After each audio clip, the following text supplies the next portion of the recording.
Assalamualaikum warahmatullahi wabarakatuh.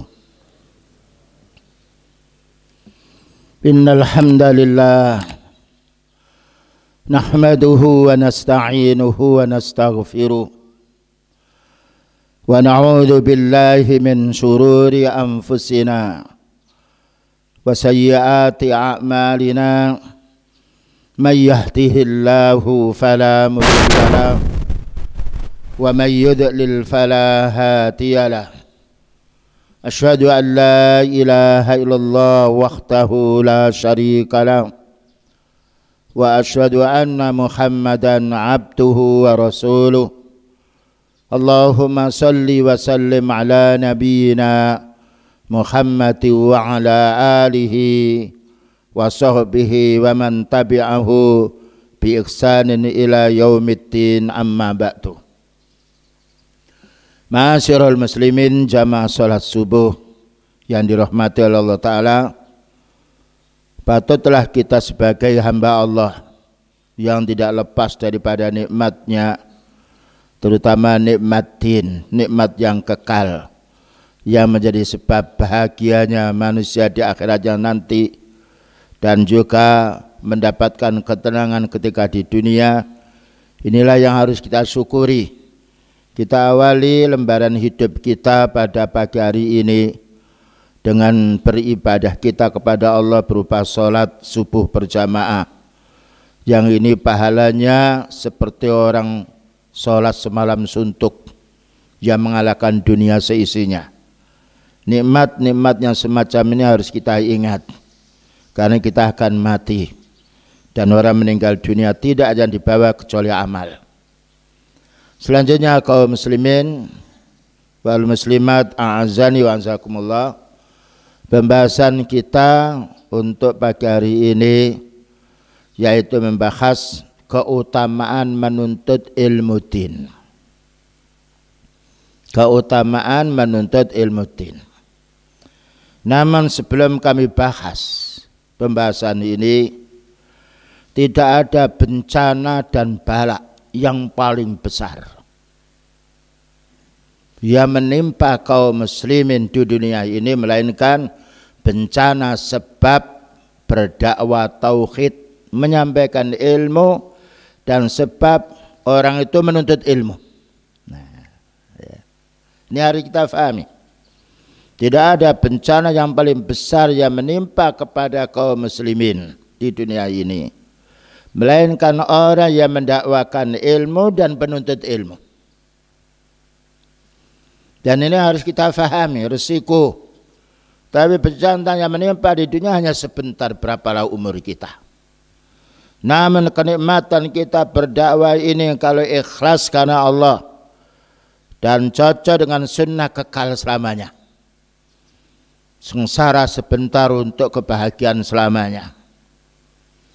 Bersiko berdakwah dan penuntut ilmu ini telah dilalui oleh generasi kita sebelumnya.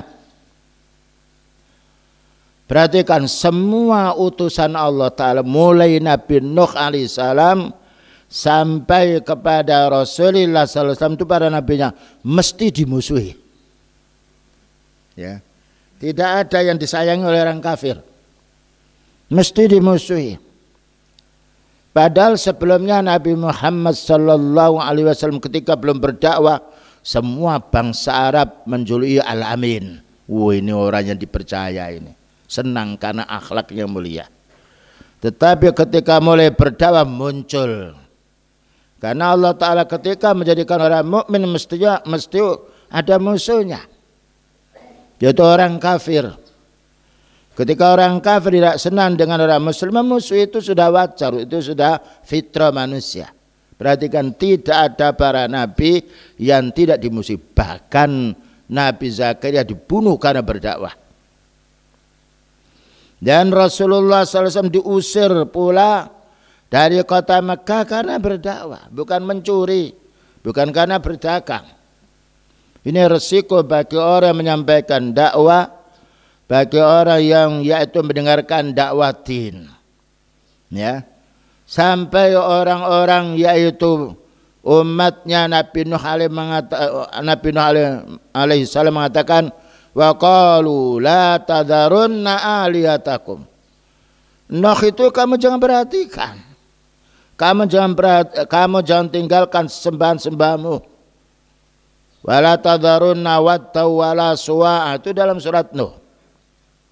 Dan juga beliau diusir. Tetapi siapa yang dimenangkan oleh Allah Ta'ala? Kaumnya yang mengusir atau yang ditenggelamkan itu musuhnya Nabi Nuh alaihissalam. Nah, ini perlu kita fahami. Yang nomor 2 juga perlu kita fahami. Lihat Nabi Ibrahim alaihissalam ketika berdakwah, menyampaikan tauhid, mengajak ayahnya supaya hanya beribadah kepada Allah, resikonya dibakar. Bukan main, kita belum pernah mengalami ujian dari Allah Ta'ala semisal para nabi dulu. Ya, ini resikonya orang menuntut ilmu din dan resikonya orang berdakwah. Yang harus menjadi pelajaran kita semua, dan kita perlu melihat sejarah perjuangan para utusan Allah. Para sahabat diusir itu bukan karena mencuri. Lihat Bilal bin Rabah, seorang budak, ketika mengikuti beriman kepada Rasulullah sallallahu alaihi wasallam, maka majikannya menindas, dijemur di api, dijemur pula di batu yang besar, tetapi sahabat Abu Bakar menebusnya. Begitu riwayat dahulu. Ya, kenapa Bilal bin Rabah sampai dihukum seperti itu? Karena mengikuti dakwanya Rasulullah sallallahu alaihi wasallam, karena masuk Islam, karena mengikuti sunnah. Ya, tapi kita lihat siapa yang dimenangkan itu. Kesengsaraan untuk orang mukmin pertama, tapi akibatnya untuk orang mukmin. Inna ma'al usri yusra. Setelah kesulitan itu mesti ada kemudahan, dan itu janji Allah. Lihat pula ketika Rasulullah SAW diusir dari kota Mekah, itu karena dakwah tauhid. Karena dakwah tauhid. Ketika belum berdakwah tauhid, aman, senam mereka. Ketika naik di atas bukit Safa berdakwah, diganti gelar Al-Amin itu menjadi Majnun. Ini gila Muhammad ini. Perlu kalau bahasa kita perlu diruqyah, perlu didakan dukun untuk yaitu disembuhkan, yaitu akalnya. Begitu cacian-cacian orang. Perhatikan pula dakwanya Ibnu Taimiyah dan Imam Ahmad rahimahullah ta'ala, di penjara mereka itu. Bukan karena mencuri, karena dakwah tauhid. Tapi Ibnu Taimiyah bersabar karena sudah tahu dalil.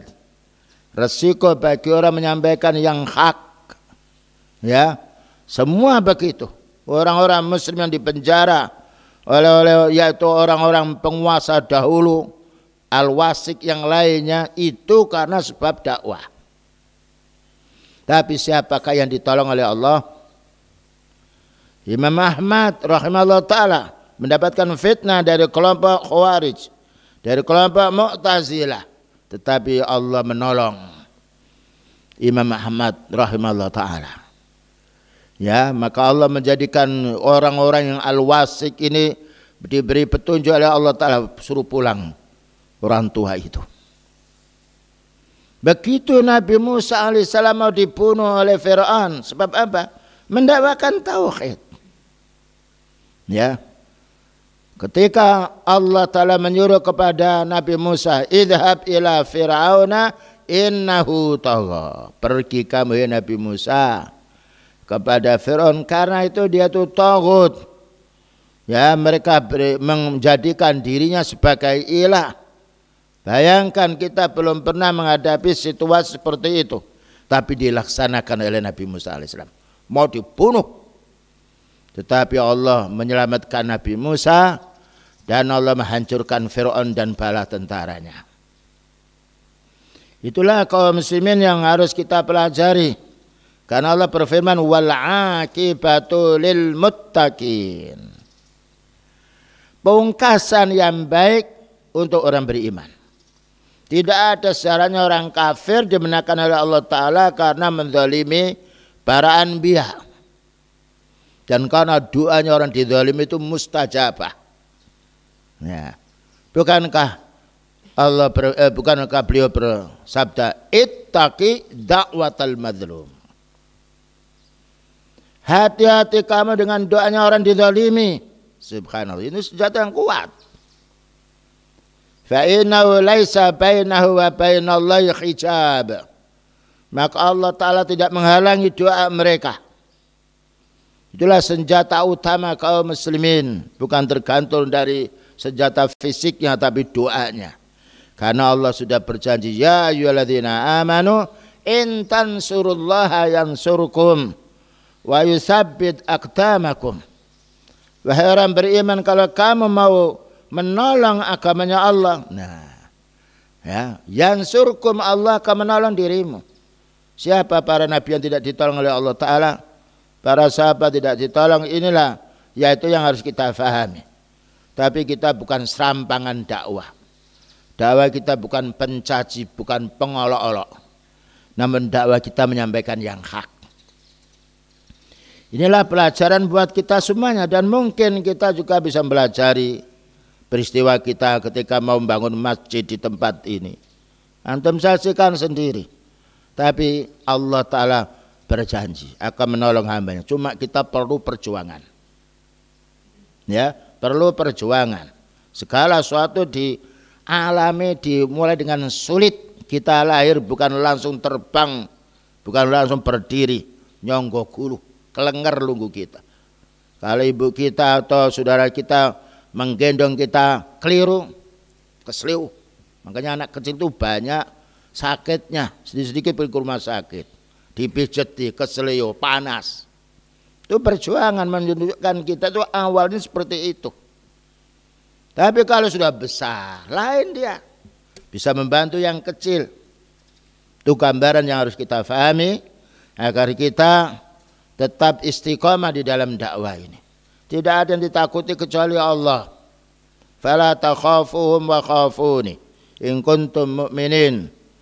Janganlah kamu takut kepada mereka, takutlah kamu kepadaku, katanya Allah, kalau kamu itu beriman. Baik ikhwan, itu muqaddimah agar kita tetap berdakwah. Ya, namanya orang sedih tetap sedih karena itu memang fitrah manusia. Tetapi kesedihan itu akan bisa ringan dan hilang dengan sebab berdakwah, dengan sebab banyak kegiatan-kegiatan. Karena Allah Ta'ala menolong hambanya, yaitu orang yang beriman. Dan kita diperintahkan berdakwah ini tidak sampai hari kiamat tuh. Kita sebentar. Allah Ta'ala berfirman, wa'bud rabbaka hatta ya'tiyakal yakin. Beribadahlah kamu kepada Allah sampai datang kematian. Nah ini. Umur kita tidak seperti umurnya Nabi Nuh 950 tahun. Umur kita standar yang dijelaskan oleh beliau baina sittina wa sab'in. Itu umur standar antara 60 dan 70. Makanya orang sudah lanjut usia harus banyak mengingat kematian. Dan harus banyak beribadah kepada Allah. Karena itu yang akan dibawanya. Itu disebutkan di dalam surat Al-Hijr ayat nomor 99. Selanjutnya kaum muslimin wal muslimat yang dimuliakan oleh Allah Ta'ala. Tidak ada manfaat untuk orang mukmin yang paling besar di dunia ini kecuali manfaat untuk dakwah. Bayangkan bangsa Arab ketika Rasulullah SAW belum diutus oleh Allah Ta'ala menjadi bangsa yang paling buruk. Bunuh-membunuh. Yang kuat ya menang. Yang lemah ya mati dia. Itu keadaan dulu. Kalau kita melihat bagaimana yaitu keadaan umat yang pada zaman dahulu, banyak secara kita lihat bisa di dalam kitab Sirah Nabawi yang lainnya. Namun setelah dengan adanya dakwah, menjadi orang itu menjadi baik. Fa asbahtum bi ni'matihi ikhwana.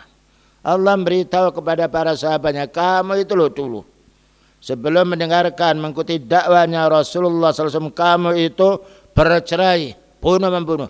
Setelah mendengarkan menerima dakwahnya beliau menjadi fa asbahtum bi ni'matihi ikhwana, menjadi bersaudara. Setelah dapat Islam, Karena Islam adalah rahmatan lil alamin. Dan Allah Ta'ala beritahu kepada nabinya, wa ma arsalnaka illa rahmatan lil alamin. Tidaklah kami mengutus kamu kepada wahai Nabi, melainkan umat seluruh alam ini supaya mendapatkan nikmat.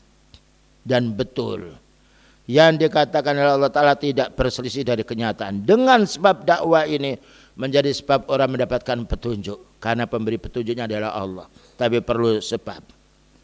Kemudian juga perlunya kita fahami bahwa dakwah ini menjadi sebab tenangnya kaum muslimin. Menjadi sebab tenangnya jiwanya orang didakwai. Allah berfirman dalam surat Ar-Ra'd ayat nomor 28. Alladzina amanu. Orang-orang beriman. Bukan orang kafir. Orang beriman, orang berilmu, orang berdakwah, orang beramal saleh, orang bersabar. Wa tatma'innu qulubuhum, dan tenang jiwanya ini. Bukan dengan dunia, tetapi bizikrillah. Orang-orang beriman dan tenang jiwanya itu dengan ibadah, dengan dakwah. Ya, dengan juga mendengarkan yang hak, dan itu zikrullah. Ala bizikrillahi tatma'innul qulub. Ingatlah, alain menunjukkan al-ikhtisar. Maknanya tidak ada yang bisa menenangkan jiwa menyelainkan orang yang selalu zikrullah. Orang berdakwah sunnah yang disampaikan adalah ayat Allah. Disampaikan adalah hadis beliau, yang disampaikan adalah sejarahnya para sahabat yang dahulu.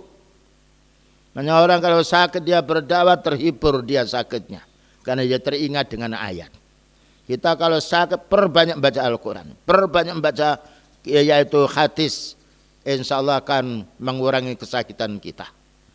Karena kita ingat, ketika ingat sakit, ingatlah Allah, ingatlah ayatnya. Dan juga Allah Ta'ala menjelaskan pula di dalam surat Al-Fatah ayat nomor 4, walladzi anzala sakinata fi qulubil mu'minina liyazdatu imanam ma imanihim. Allah Ta'ala yang menurunkan ketenangan, tenang. Tidak ada nikmat di dunia ini kecuali nikmat tenang. Bayangkan kita dikasih istri, dikasih anak, dikasih dunia banyak. Kalau hati kita gelisah, yang diingat bukan istri kita, yang diingat gelisah. Dan itu kita maklumi sendiri. Berapa banyak orang punya harta ini ketika dia diancam mau dibunuh, yang diingat dia mau dibunuh. Semua nikmat dunia lupa dengan kesedihannya. Tetapi Allah mencabut yaitu kegelisahan ini untuk orang beriman. Saya ulang lagi. Huwallazi anzala sakinah. Allah lah yang menurunkan ketenangan. Siapa yang diturunkan ketenangan ini? Fi qulubil mu'minin. Hatinya orang beriman, bukan hatinya orang kafir. Walaupun mereka punya duit, punya ini, punya itu. Karena ini ketetapan dari Allah. Walladzi anzala sakinata fi qulubil mu'min, bukan fi qulubin nas. Fi qulubil mu'minin. Allah menurunkan ketenangan di hati orang mukmin. Liyazdatu imanam ma'a imanim, supaya mereka bertambah iman, bertambah banyak kuat imannya, bertambah ketenangannya. Jadi penenang jiwa bukan dengan harta. Bayangkan orang memilih istri yang cantik, yang masih muda, yang yaitu yang dia gadis, tapi kalau punya muka yang tidak benar, akhlak yang tidak benar, itu menghilangkan kecantikan itu. Jadi ketenangan jiwa bukan tergantung dengan urusan dunia, bukan tergantung dengan kekayaan, tetapi tergantung dengan keimanan. Karena Allah sudah berjanji, huwallazi anzala sakinata fi qulubil mu'minin. Allah yang menurunkan ketenangan hati ini di hati orang mukmin. Orang mukmin adalah orang yang menuntut ilmu, orang beramal soleh, orang berdakwah dengan penuh kesabaran, itu orang mukmin. Itu sifatnya Rasulullah sallallahu alaihi wasallam dan sifatnya para sahabat. Liyazdatu imanam ma'a imanihim, supaya mereka menambahi imannya. Karena iman itu bisa bertambah, bisa susut. bertambah dengan amal soleh, menyusul dengan maksiat. Kalau orang itu bertambah imannya, bertambah tenang. Tidak ada para nabi, para utusan Allah yang gelisah, padahal musuhnya tidak bisa kita hitung. Namun ini sudah janji Allah. Allah yang membuat orang kafir, Allah yang membuat orang mukmin. Nah, sekarang kita kembali keutamaan menuntut ilmu din. Yang ini menjadi sebab penyejuk hati dan menjadi sebab kita beramal diterima oleh Allah Ta'ala. Al-Imam Ibnul Qayyim Al-Jauzi memberitahu apa sebetulnya ilmu ini. Karena ilmu banyak, ilmu mencuri, naudzubillah min dzalik, ilmu menipu, banyak sekali namanya ilmu. Tapi yang dimaksudkan ilmu yang bisa menyejukkan hati, sebagaimana disampaikan oleh Al-Imam Ibnul Qayyim Al-Jauzi dalam kitab Al-Fawaid juz 1 halaman 110, al-ilmu qala Allah Ta'ala wa qala rasuluhu. Ilmu itu kalau kita baca ayat itu, kita amalkan, kita dakwakan dengan penuh kesabaran. Karena Al-Quran tidak ada yang salah. Dan paling mudah dihafal, paling mudah difahami, dan paling mudah diamalkan. Yang nomor 2, wa qala rasuluhu sallallahu alaihi wasallam. Dan yang disabdakan oleh Rasulullah sallallahu alaihi wasallam sampai kepada kita, yaitu dengan sanad yang sahih. Kalau Al-Quran semuanya benar, tidak ada yang keliru. Kalau hadis, ada hadis palsu, tidak ada Quran palsu. Makanya banyak orang hafal Quran karena mudahnya.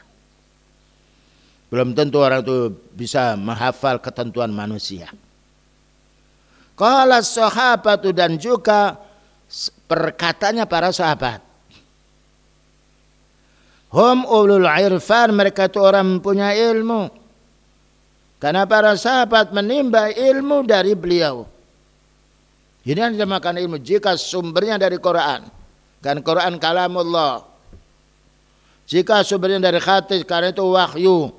Karena Allah berfirman bahwa ma yantiqu anil hawa. Rasulullah SAW tidak bicara dengan hawa nafsu.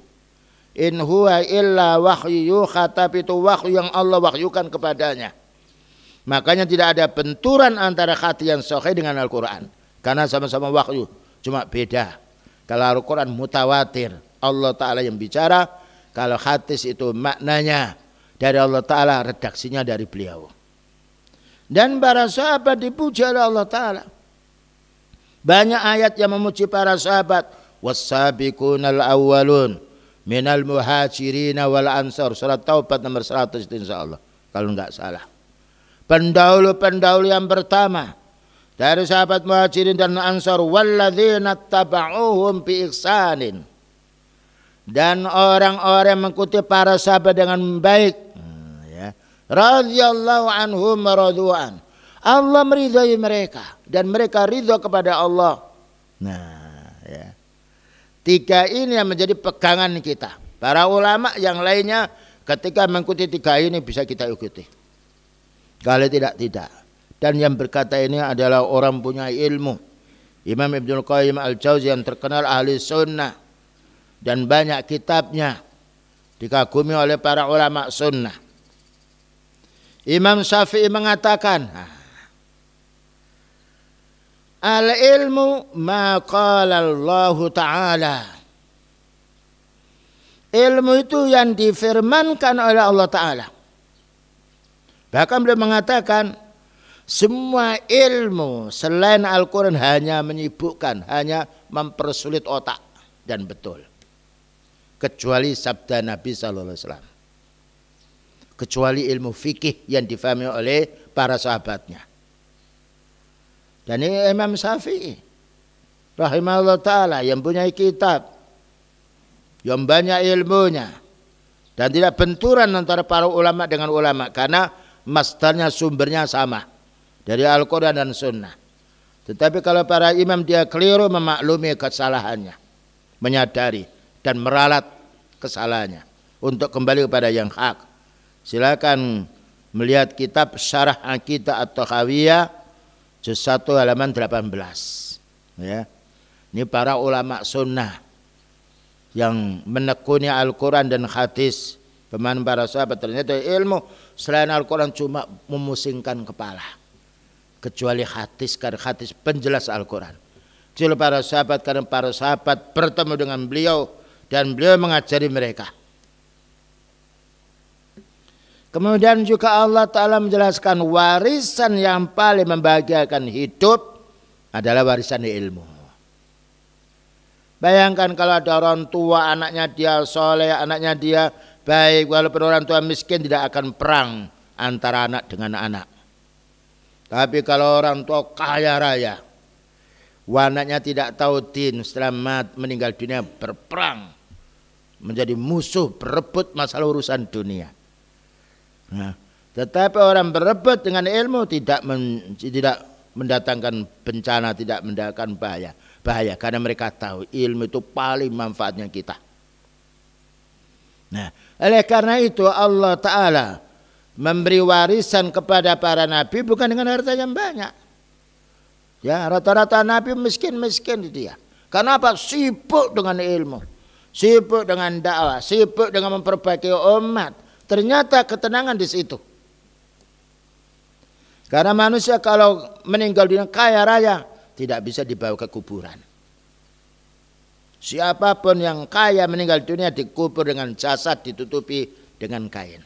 Harta ditinggalkan.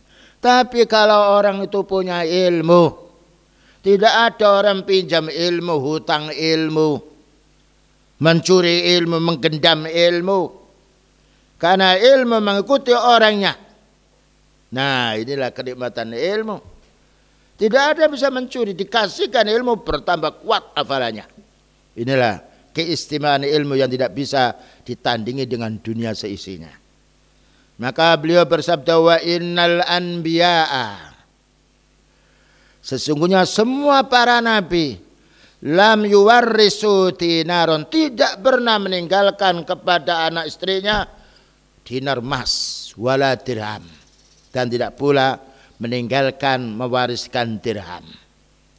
Sebab kalau diwariskan dunia banyak berebut, apalagi orang itu keislamannya masih diragukan. Berapa banyak orang bertengkar di dunia ini karena dunia, berebut kekuasaan, berebut harta. Itu yang kita jumpai. Tetapi tidak ada para nabi yang bertengkar dengan nabi, para utusan bertengkar dengan para utusan. Lalu ketika beliau mengatakan para nabi tidak mewariskan keluarganya emas yang banyak, perak yang banyak, lalu mewariskan apa? Warrasul ilma, walakin warrasul ilma.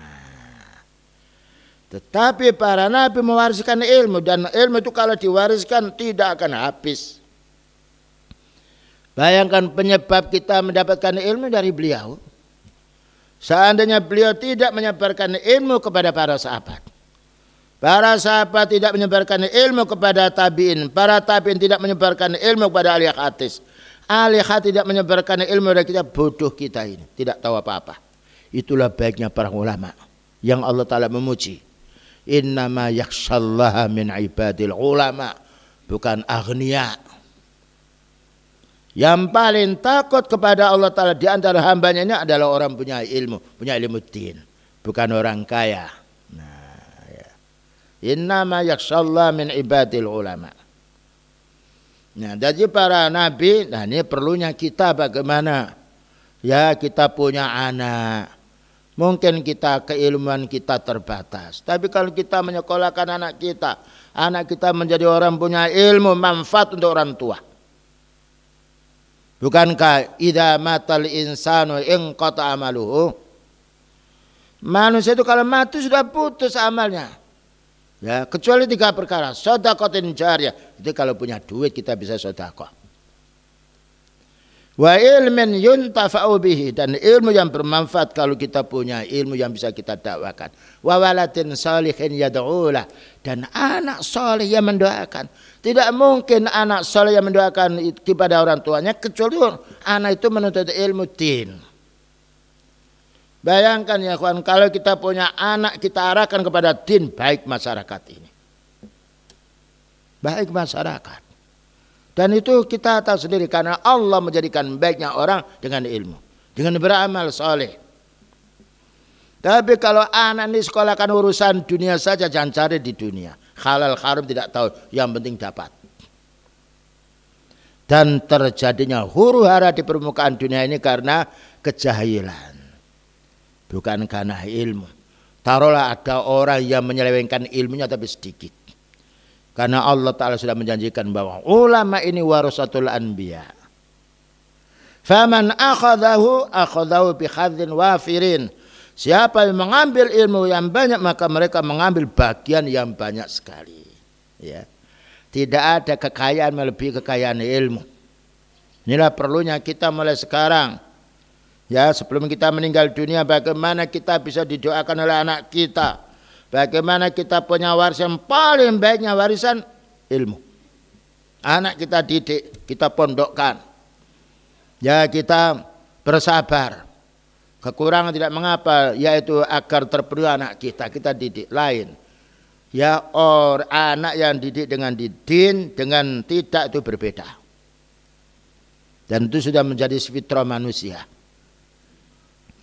Hadis ini diriwayatkan oleh Imam Abu Dawud, juz 2 halaman 341, disahihkan oleh Albani. Kemudian juga keutamaan menuntut ilmu yang lain, yaitu tadi pewaris Nabi sallallahu alaihi wasallam. Dan ini tidak akan habis. Ilmu itu disampaikan malah bertambah banyak. Lain dengan harta. Kita punya uang 100.000, dibagikan 5.000 habis. Ilmu disampaikan, santrinya menyampaikan, yang menyampaikan tidak merugikan orang punya ilmu.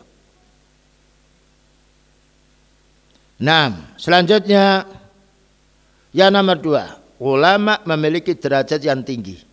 Ulama itu banyak orang punya ilmu din. Allah tidak mengangkat derajatnya manusia dengan dunia. Dan Allah tidak mengangkat derajatnya dengan kedudukan. Tapi Allah mengangkat derajatnya orang punya ilmu. Nah, ini yang harus kita fahami.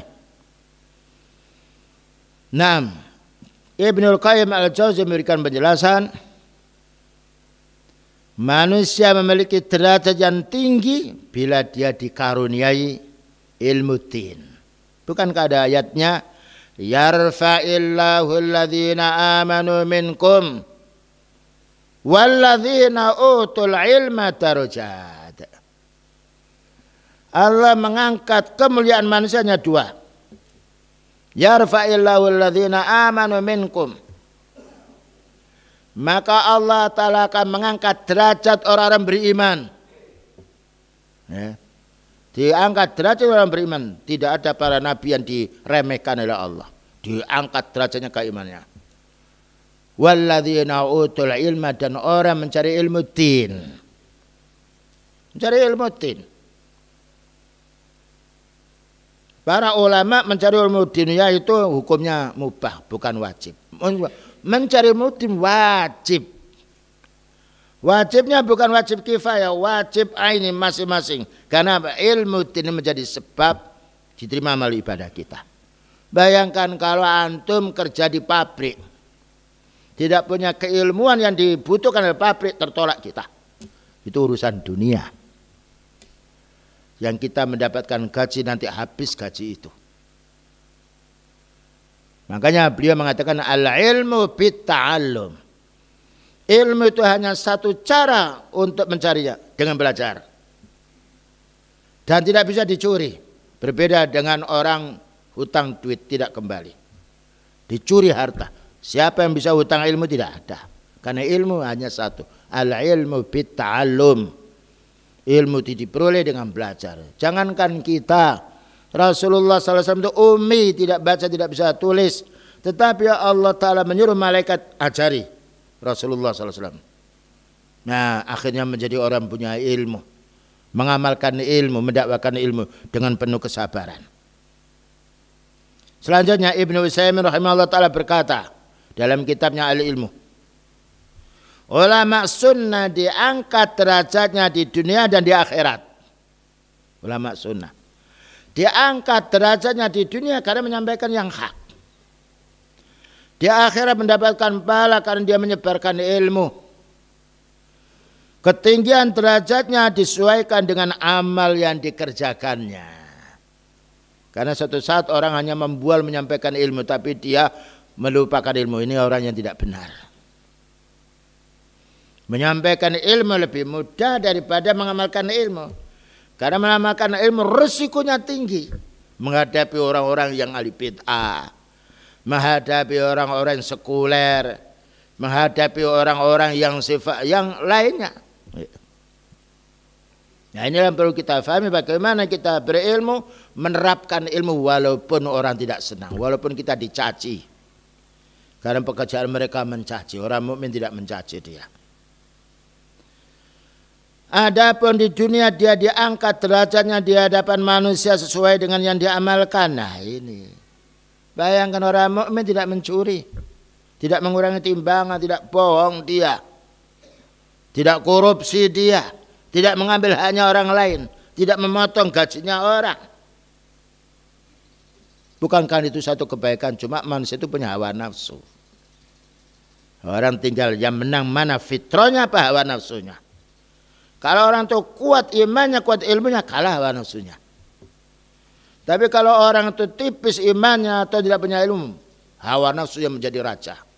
Bukankah Allah berfirman, afara'aita man ittakhadha ilahahu hawahu. Belumkah kamu perhatikan wahai Nabi, orang menjadikan hawa nafsunya itu Tuhannya. Ya. Ada orang menjadikan Tuhannya itu hawa nafsunya. Apa keinginan hawa nafsu dikerjakan, itu penyembah hawa nafsu. Wa adallahu Allahu ala ilmin. Allah menyesatkan mereka setelah mereka punya ilmu. Ini menunjukkan satu-satu orang punya ilmu zalim dia. Tapi kita tidak boleh berbuat zalim karena kita dizalimi tidak mau. Selanjutnya nomor 3, ilmu menyertai penuntutnya. Tidak ada ilmu lalu kita masukkan ke ATM, ilmu kita masukkan ke brankas yang besar besi itu. Ilmu itu menyertai di mana orang itu berada, ilmu dengannya. Nah inilah, kalau kita bawa duit yang banyak, ya berjalan sendiri risiko. Nah, ya akan dicopet dan akan dihadang di jalan, bawa uang. Siapa yang bisa mencopet ilmu orang? Subhanallah, kenikmatan-kenikmatan yang harus kita pahami. Padahal menuntut ilmu itu lebih mudah daripada ingin menjadi orang kaya. Karena ingin menjadi orang kaya kadang-kala harus menipu, hutang tidak dibayar, dia sembunyi. Kalau sudah dapat duit yang lainnya, ilmu, subhanallah. Ulama senantiasa ditemani oleh ilmunya, bahkan tetap mendapatkan pahala ketika ilmu itu diwarisi oleh orang yang mengamalkannya. Bukankah ada hadis, man dalla ala khairin falahu mislu ajri fa'ili. Siapa yang menunjukkan kebaikan, ini loh ayatnya, ini loh yang haram, ini loh yang halal, ini loh yang wajib, dia mendapatkan pahala semisal orang yang mengamalkannya. Makanya tidak ada orang bisa mengalahkan pahalanya beliau. Beliau berdakwah semuanya orang seluruh dunia ini mendapatkan hidayah dari Allah sebab dakwanya beliau.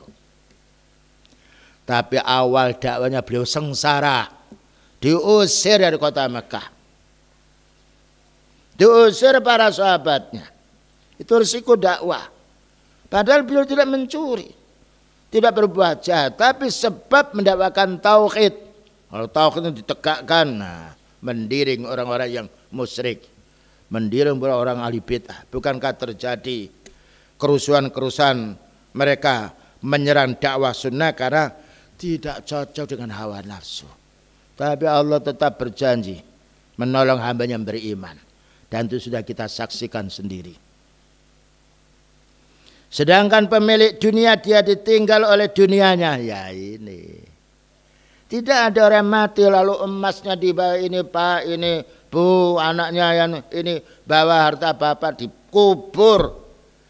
Ya yang kaya miskin hanya ditutup dengan kain putih untuk menutup auratnya. Ini pak, bu, dunianya saya miliki. Bapak ibu pergi sendiri. Saya antarkan di kuburan, saya kasih kain putih, duitnya tinggalkan. Dan itu sudah kita saksikan sendiri. Capek orang kaya kalau tidak beriman. mulai pagi, siang, sore, malam, dikurangi tidur yang capek, makanya tidak teratur karena mengumpulkan dunia. Ternyata mati tidak dibawa.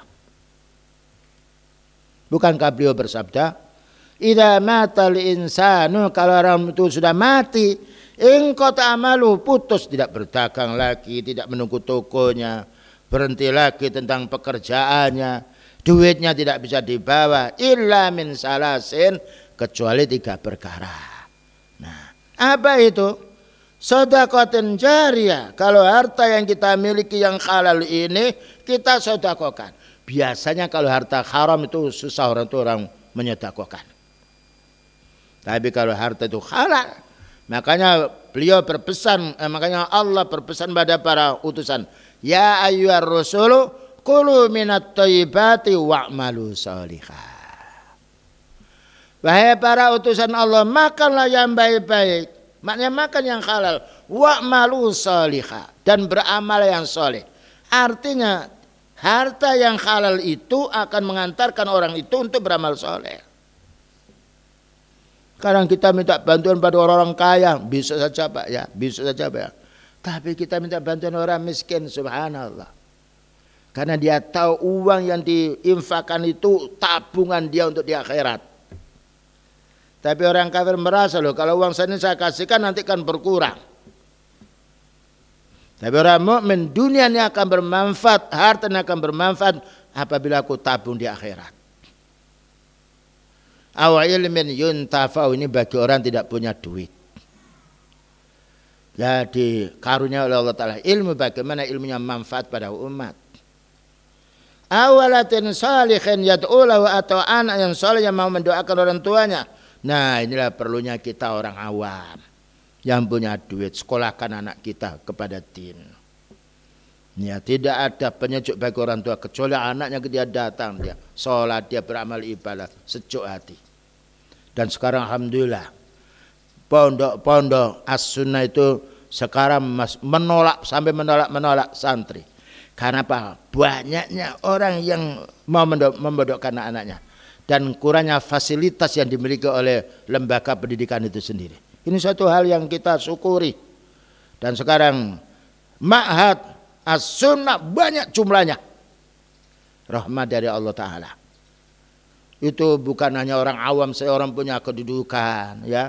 Yani Ustadz ini saya tidak ingin Ustadz anak saya seperti saya pondokkan. Padahal orang awam, dia punya sebagai pegawai. Kenapa dipondokkan?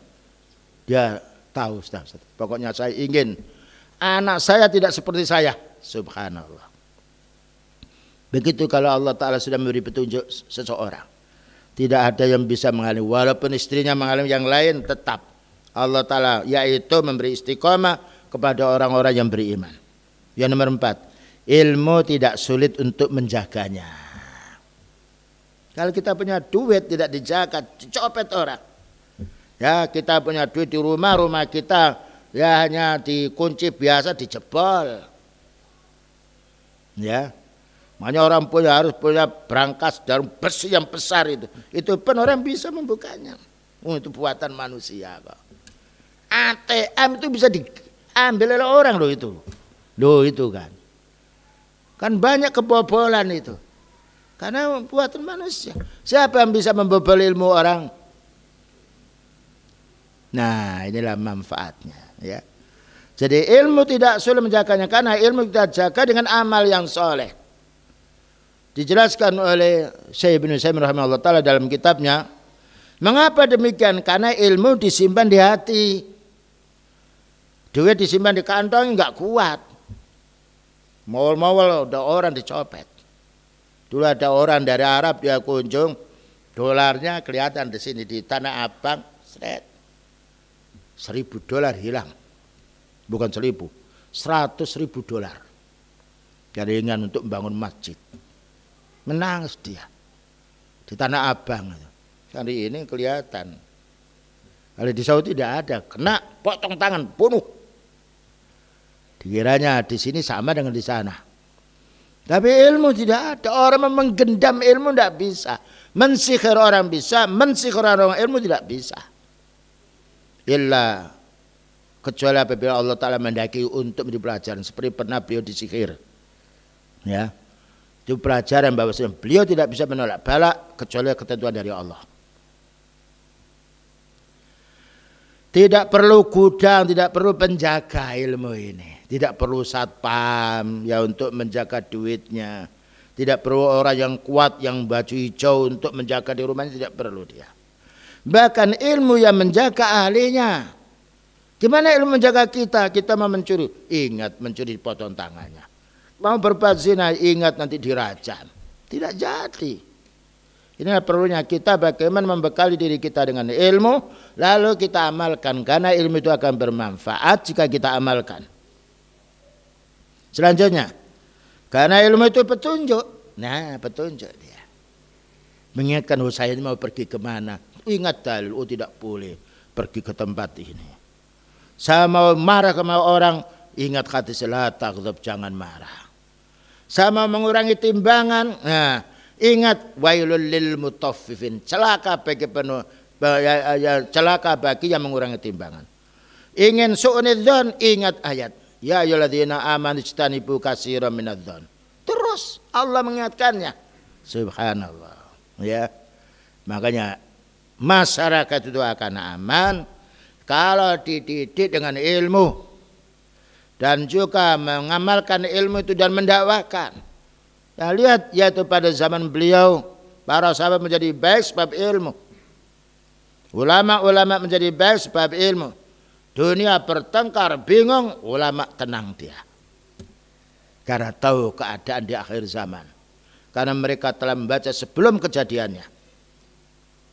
Berbeda dengan harta, terkadang pemiliknya tertipu oleh hartanya, dan tentu butuh gudang dan penjaga juga. Ini dijelaskan oleh Syekh Ibnu Utsaimin rahimahullah taala. Nah, inilah faedahnya ilmu dibandingkan dengan harta. Ilmu yaitu tidak sulit untuk kita menyimpannya, dan ilmu itu dimanapun akan menunjukkan kita. Tapi harta kadang-kala dengan banyak harta. Kalau orang itu banyak harta tidak punya ilmu, berzina dia, mencuri, menzalimi orang. Dan tidaklah kerusakan-kerusakan di permukaan dunia ini besar kecuali orang-orang yang punya duit yang banyak. Karena mereka mengikuti hawa nafsu. Kalau hawa nafsu didukung dengan harta yang banyak, hancur dunia. Peperangan dunia itu karena sebab kebodohan. Selanjutnya pula ulama bagian daripada umara. Nah, ya. Bagian daripada pemimpin. Minimalnya ulama memimpin dirinya, memimpin anak-anaknya, memimpin keluarganya, memimpin tetangga, memimpin umat. Walul amri mencakup penguasa yang menjelaskan tentang yaitu mengatur negara. Ya, Allah Ta'ala memberi kekuatan mereka melebihi orang biasa. Ulama dikasih Allah Ta'ala kekuatan iman. Ya. Kalau di dunia antara umar dan ulama sudah kerjasama, aman negeri. Karena Allah Ta'ala menitipkan kekuatan kepada para pemimpin. Menitipkan ilmu kepada para ulama untuk menasihati pemimpin, menasihati masyarakat secara umum. Indah. Dan itu pernah dilaksanakan oleh beliau. Dilaksanakan oleh sahabat Abu Bakar radhiyallahu anhu. Dilaksanakan oleh sahabat Umar, Utsman, dan sahabat Ali. Jaya saat itu. Itu disebutkan di dalam surat An-Nisa ayat nomor 59. Ya ayyuhalladzina amanu athi'ullaha wa athi'ur rasul wa ulil amri minkum. Wahai orang beriman, taatlah kamu kepada Allah, taatlah kamu kepada Rasulnya, dan taatlah kepada waliul amri.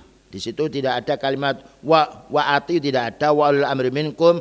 Karena ulil amri ini ada dua. Ada yang sifatnya baik, barun, ada yang sifatnya fajirun. Tetapi Allah menjelaskan minkum minal mu'minin.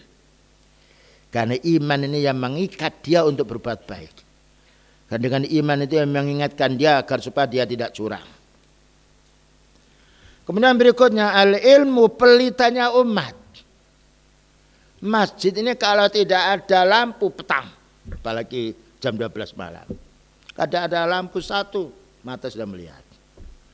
Dunia ini gelap dengan kezaliman, kesyirikan, kebid'ahan, kemaksiatan. Tapi kalau ada orang punya ilmu, lain.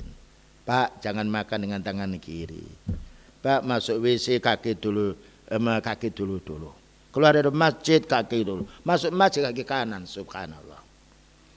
Jadi pelita yang mengalahkan pelitanya lampu yang kadang-kadang konslet. Nah ini. Makanya ketika beliau belum berdakwah di kota Mekah, hancur peradaban-peradaban saat dahulu. Lihat Yunani, Persia. Sebelum masuk Islam hancur mereka. Tapi setelah Allah Ta'ala mengutus Rasulullah SAW pelita, satu persatu masuk, 2, 3, akhirnya menjadi banyak sekali yang mengikuti Rasulullah SAW, menjadi aman kota Mekah.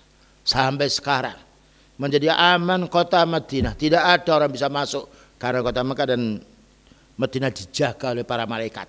Nah, ya. Dijaga, pelosok-pelosok tertentu dijaga. Jadi inilah perlunya. Kalau di desa ada orang punya ilmu, disegani dia. Lihat, di lingkungan pondok lain di lingkungan pasar. Dan itu kita maklumi. Ini fakta yang tidak bisa kita tolak. Roma ketika seorang suami mempunyai ilmu, istri punya ilmu, anak punya ilmu, indah hidupnya. Ketika tahu istrinya kurang agamanya, suaminya punya ilmu, bersabar ya. Tahu wataknya wanita. Kita harus memakluminya. Tahu kekurangan agamanya. Nah, dengan ilmu segala sesuatu teratasi. Kita tidak menjumpai manusia yang paling berbuat baik menyinari manusia dengan ilmu, melainkan ulama sunnah. Karena mereka ikhlas berdakwah karena Allah, agar manusia mendapatkan petunjuk dari Allah.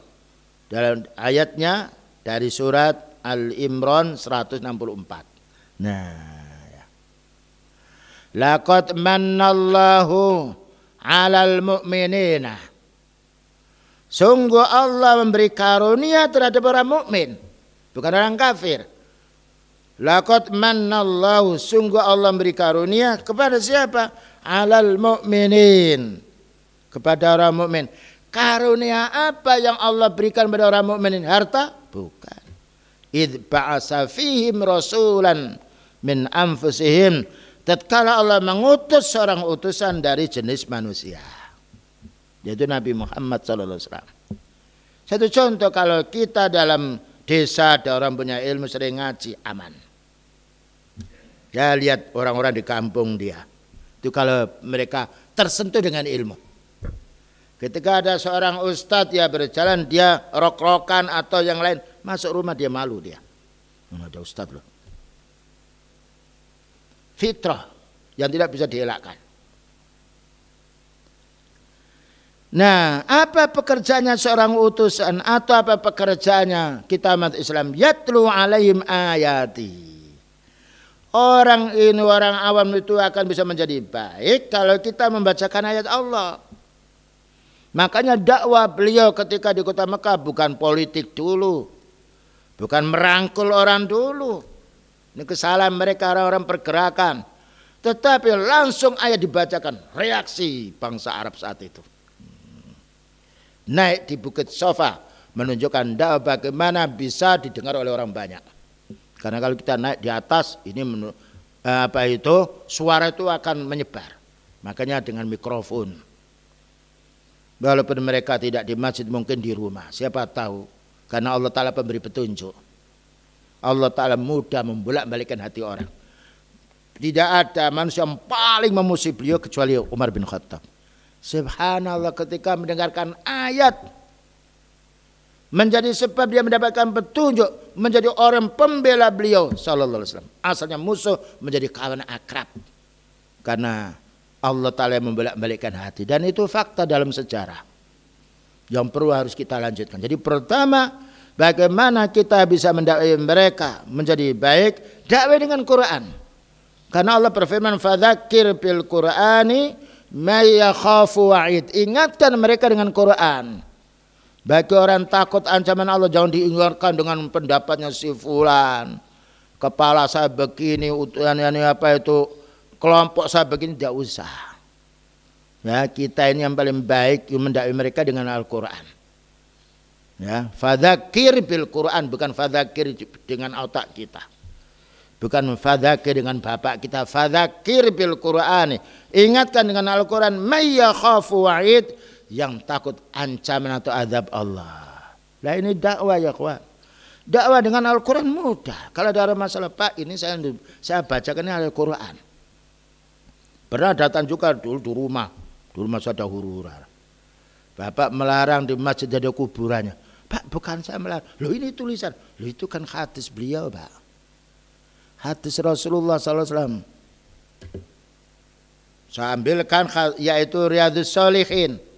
Dibawa ke tokonya, tidak kembali. Tapi alhamdulillah. Dan tidak kembali lagi. Menang kita dengan dalil. Karena Allah tidak menyelisih janjinya. Yatslu alim ayati wa yuzakkihim, dan bersihkan jiwa mereka dengan Quran. Ya. Kita bersihkan karena manusia tergantung dari hatinya. Kalau hatinya yaitu sudah kena sunnah, musibah apapun mereka menanggung. Bayangkan para sahabat, para ulama sunnah.